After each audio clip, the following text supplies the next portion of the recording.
Good morning students. आज मैं आपके हिंदी व्याकरण में आपके लिए जो कि 8वीं 9वीं 10वीं 11वीं 12वीं सभी क्लासेस के लिए होगा, चैप्टर लेके आया हूं हिंदी व्याकरण में संधि। संधि किसे कहते हैं, संधि कितने प्रकार की होती हैं, उनकी परिभाषाएं उदाहरण से समझाऊंगा, उनको बड़े ध्यान से आप समझें। संधि की परिभाषा जब आप लिखेंगे जहां दो वर्णों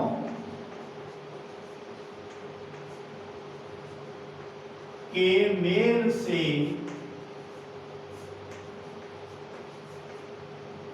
जो विकार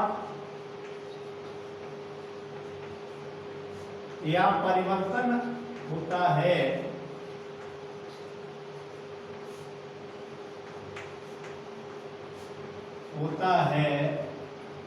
उसे संधि कहते हैं।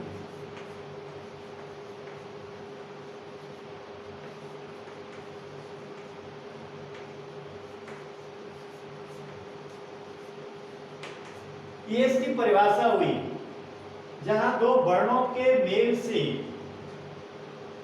जो विकार या परिवर्तन होता है उसे संधि कहते हैं।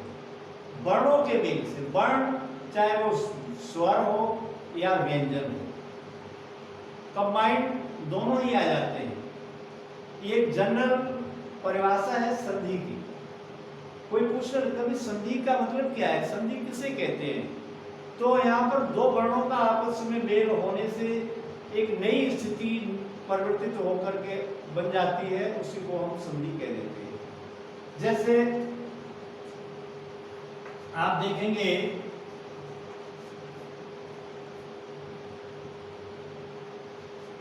नर जमा इंद्र।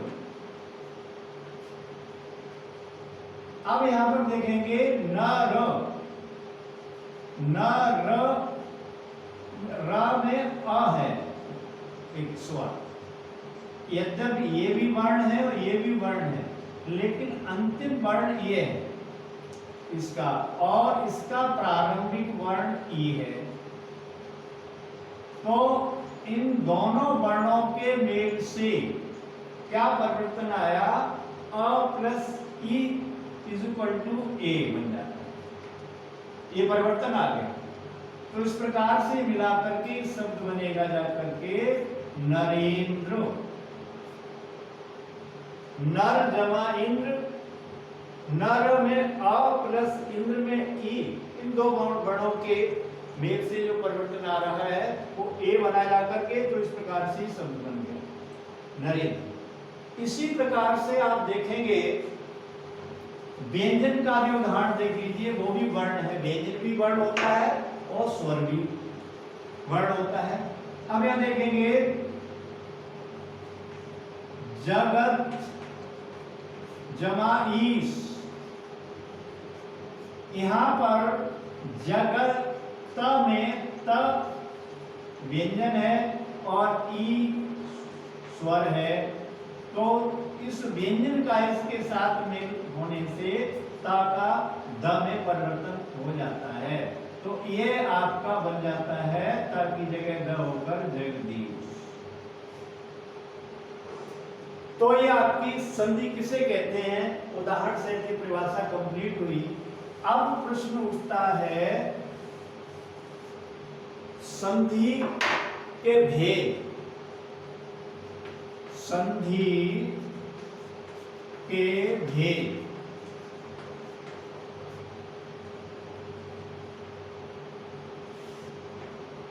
संधि कितने प्रकार की होती है, तो संधियां 3 प्रकार की होती हैं। नंबर 1 स्वर संधि,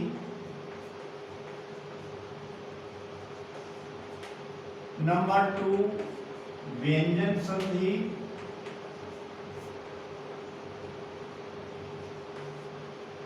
नंबर 3 विसर्ग संधि।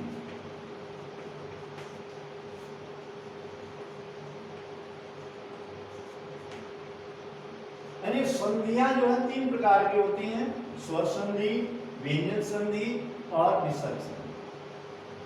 अब इनमें से एक एक को लेकर के उनका डिस्क्रिप्शन दिया जा रहा है। सबसे पहले आप देखेंगे कि स्वर संधि किसे कहते हैं। स्वर संधि, इसकी परिभाषा क्या है? स्वर संधि की परिभाषा यहां पर आप देखें, अभी आपने संधि की परिभाषा की थी, अब आप देख रहे हैं स्वर संधि की परिभाषा। यहां पर संधि के आगे स्वर शब्द और जुड़ गया। वहां पर यह था 2 वर्णों के मेल से, लेकिन यहां पर यह होगा जहां 2 स्वरों के मेल से जो विकार या परिवर्तन होता है उसे स्वर संधि कहते हैं।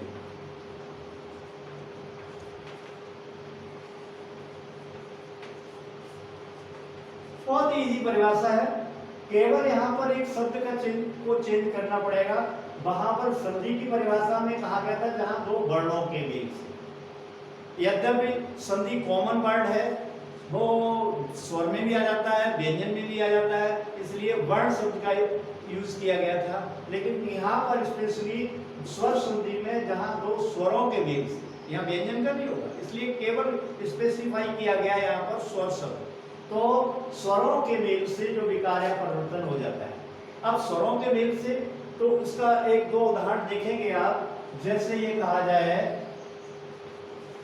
विद्या जमा आलय।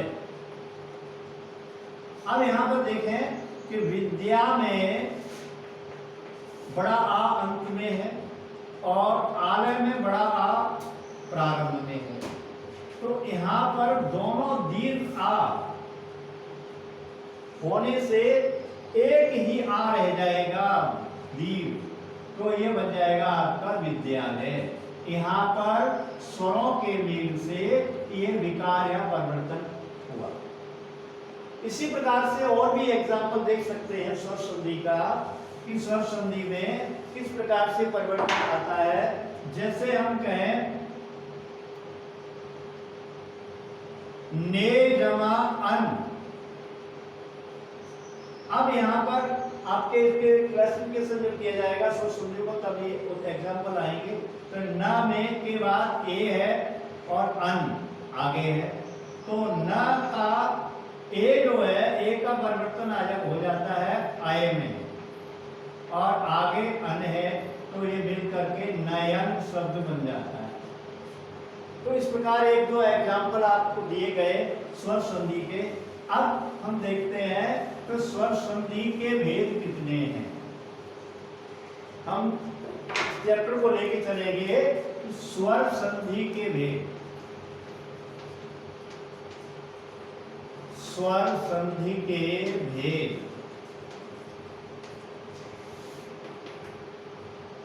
ये 5 प्रकार की होती है स्वर संधि। नंबर 1 दीर्घ स्वर संधि।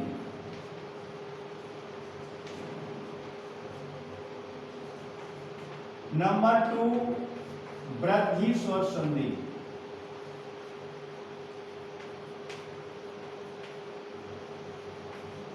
नंबर 3 गुण स्वर संधि।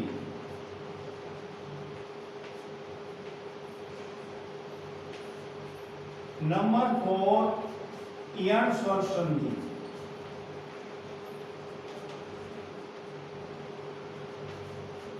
और नंबर 5 आयादी स्वर संधि।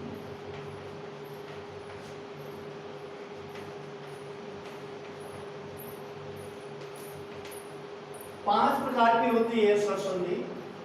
अब हम इनमें से एक एक का डिस्क्रिप्शन लेके चलेंगे कि हर एक की परिभाषा अलग अलग होगी, आपके एग्जाम में पूछ ली जाती है अलग अलग उदाहरण से। जैसे पहली स्वर संधि है नंबर 1 दीर्घ स्वर संधि।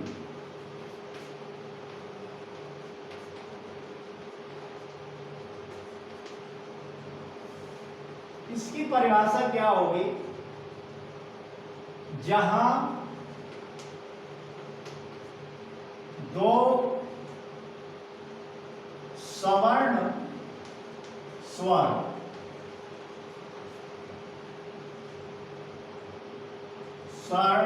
स्वरों के मेल से जो विकार या परिवर्तन आता है, जो विकार या परिवर्तन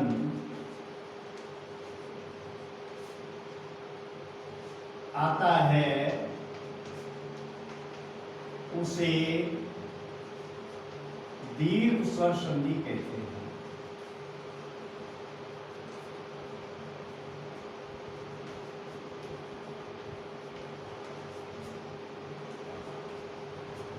इसका एग्जाम्पल देखेंगे, जैसे अभी हमने एग्जाम्पल दिया था उस अन्य भी देखिए, जैसे कवि जमा इंद्र।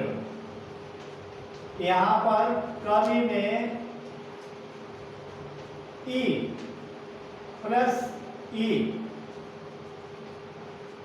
दो सवर्ण स्वर हैं और इनका आपस में मेल होने से दीर्घ हो जाएगी, बड़ी ई हो जाएगी, तो इस शब्द बन जाएगा कवींद्र। अभी दिया था धन जमा अर्जन, इसमें भी अ है इसमें भी अ है, तो धनार्जन दीर्घ, धनार्जन। ऐसे ही विद्या जमा अर्थी, तो भी समान स्वर है, सवर्ण स्वर है, तो इसका भी दीर्घ हो जाएगा आपका विद्यार्थी।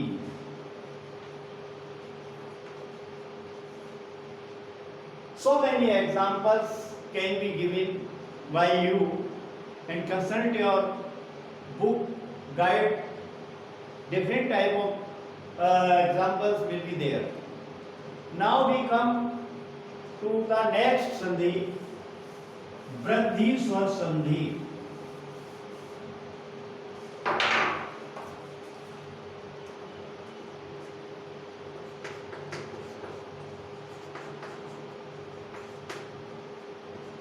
वृद्धि स्वर संधि, इसकी परिभाषा आप देखें, लिखें, जहां ह्रस्व या दीर्घ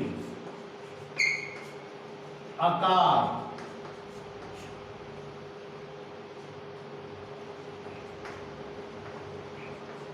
ये है, जहां ह्रस्व या दीर्घ आकार अ या आ के पश्चात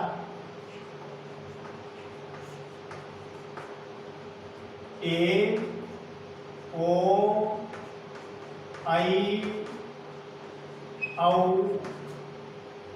वर्ण आए,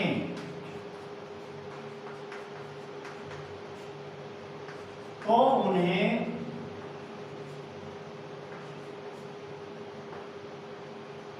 वृद्धि एकादेश होता है, वृद्धि एकादेश होता है। अब देखिए, जहां ह्रस्व या दीर्घ आकार, आकार ये हमारी लैंग्वेज होती है, संधियों में अकार मकार चकार, यानी च करोति इति चकार, अ करोति इति अकार, म करोति इति मकार। म ह्रस्व भी हो सकता है, अह्रस्व भी हो सकता है, दीर्घ भी हो सकता है, इसीलिए ये इस प्रकार की परिभाषा लिखी गई, जहां ह्रस्व या दीर्घ आकार यानी अ या आ के पश्चात, यानी दीर्घ भी आ सकता है और ह्रस्व भी, प्रारंभ में, और उसके पश्चात ए ओ आई औ ये वर्ण आए तो उन्हें वृद्धि एकादेश होता है। वृद्धि का मतलब है वृद्धि एकादेश, वृद्धि एकादेश, वृद्धि आई और औ एकादेश होता है।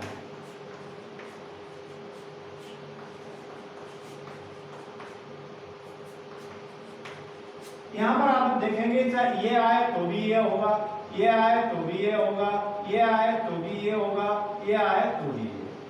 अब इनके एग्जाम्पल देखेंगे, जैसे वन औषध, यहां पर देखें वन में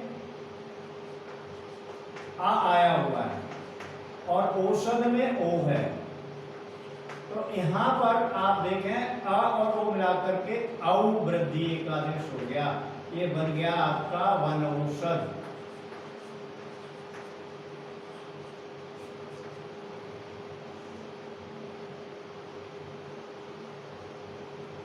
ऐसे देखें मत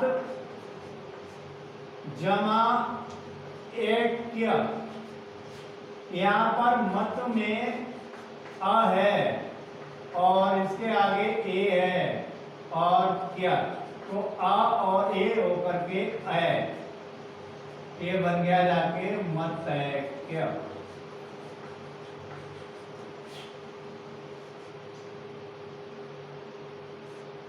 और भी बहुत सारे एग्जाम्पल होंगे।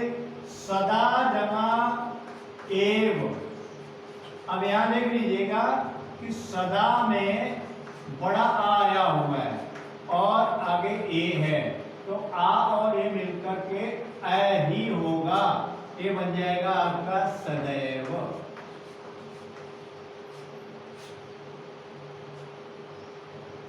तो इस प्रकार से ये आपकी वृद्धि स्वर संधि है। इसमें केवल अ या आ के पश्चात ए, ओ, ऐ, औ, ये चार ही स्वर आएंगे और उनको वृद्धि एकादेश ऐ और औ ही होगा। अब हम चलते हैं तीसरे नंबर की संधि पर, स्वर संधि पर, जो है गुण स्वर संधि। गुण स्वर संधि,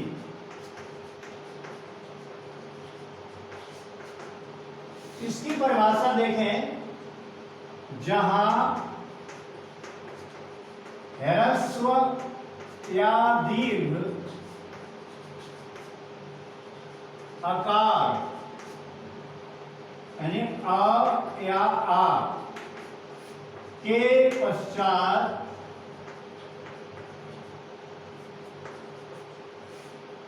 ह्रस्व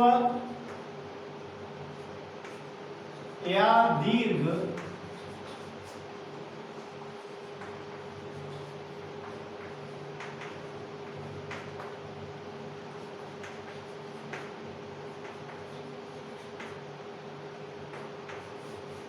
ई, उ और री आए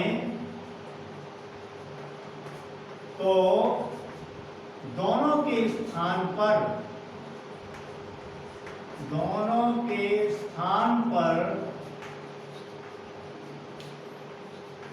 क्रम से ए, ओ, आर गुण आदेश होता है। गुण आदेश होता है। आप यहां देखिए इस परिभाषा को, जहां ह्रस्व या दीर्घ पहले के दिया गया, कोई भी स्वर आए आकार, आकार का मतलब अ या आ के पश्चात ह्रस्व या दीर्घ, ई भी ह्रस्व भी आ सकती है, दीर्घ भी आ सकती है, ह्रस्व भी आ सकता है, दीर्घ भी आ सकता है, और ऋणी भी ह्रस्व या दीर्घ आ सकती है। ये आए तो इनको क्रम से का मतलब है आ आएगा और ये आएगा तो ए, आ आएगा, ओ आएगा तो ओ, आ आएगा और री आएगा तो अर्थ एकादेश हो जाएगा। एग्जाम्पल देखें, जैसे ये कहा जाए नर जमा इंद्र, तो यहां पर अ प्लस ई, अ इसमें से आएगा और ई इसमें से आएगा, इसको ए गुण एकादेश होगा, ये बन जाएगा नरेंद्र। सूर्य जमा उदय, यहाँ पर आ निकलेगा और इधर आएगा उ, तो इनको एक आदेश ओ हो जाएगा, ये हो जाएगा सूर्योदय। इसी प्रकार से देखें आपको रेडी का एक एग्जाम्पल लें, जैसे पितृ जमा आदेश। अब यहां देखें, नहीं ये एग्जाम्पल तो उस कहने का हो जाएगा। जैसे आप देखें बसंत जमा ऋतु। अब यहां पर देखें त में अ है और आगे री है, तो यहां मिल करके आपका अर एक आदेश होगा, र के नीचे हलंत आएगा और ये बन जाएगा आपका जा करके बसंता ऋतु। र ऊपर चला जाएगा, अ उसमें मिल जाएगा। ऐसे ही आप अगर बड़े आ का उदाहरण लेते हैं वर्षा जमा ऋतु, तो वर्षा में वर्ष में से आ आएगा और ऋ में ये, और आ और ऋ को आर नहीं अर ही होगा, तो ये बन जाएगा वर्षर्तु।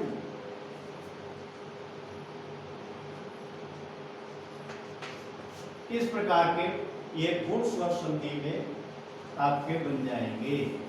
इसके बाद फोर्थ नंबर की आपकी स्वर संधि आती है इयड़ स्वर संधि। फोर्थ नंबर की होती है इयड़ स्वर संधि।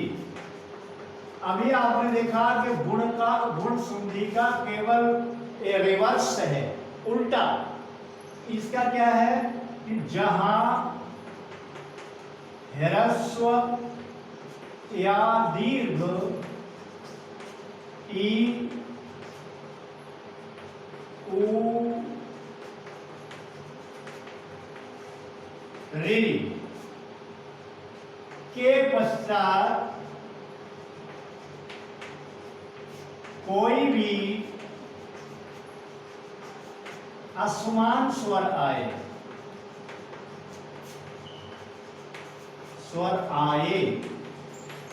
तो क्रम से उन्हें या व र आदेश होता है।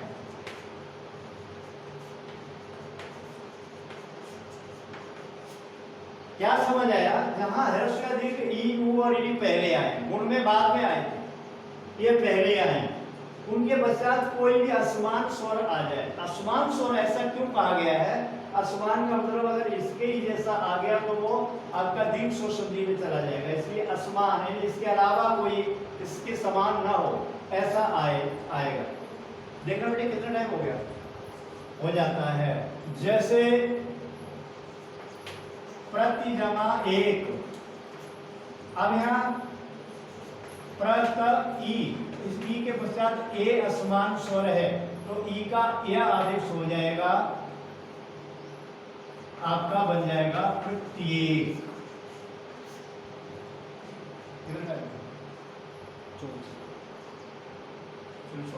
एक एग्जाम्पल हो गया, मधु जमा आरी।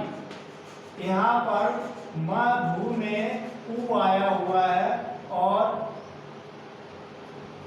आगे असमान अस्वर है, तो इस प्रकार से उ का व आदेश होकर के व हो जाएगा और अरि ये शब्द बन जाएगा आपका मध्वरी। इसी प्रकार एक एग्जाम्पल होने गया, जैसे ये कहा जाए पितृ जमा आदेश। यहाँ पर देखें पित्र और ऋणी और इसके पश्चात असमान स्वर आ आया हुआ है, तो ऋणी को र आदेश होकर ये आपका शब्द बन जाएगा पित्रादेश। इस प्रकार संधि में एयर्स और संधि में 3 एग्जाम्पल्स दिए गए। इनको आप अच्छी तरह समझें और next part of this chapter will be in next meeting. Okay, thanks.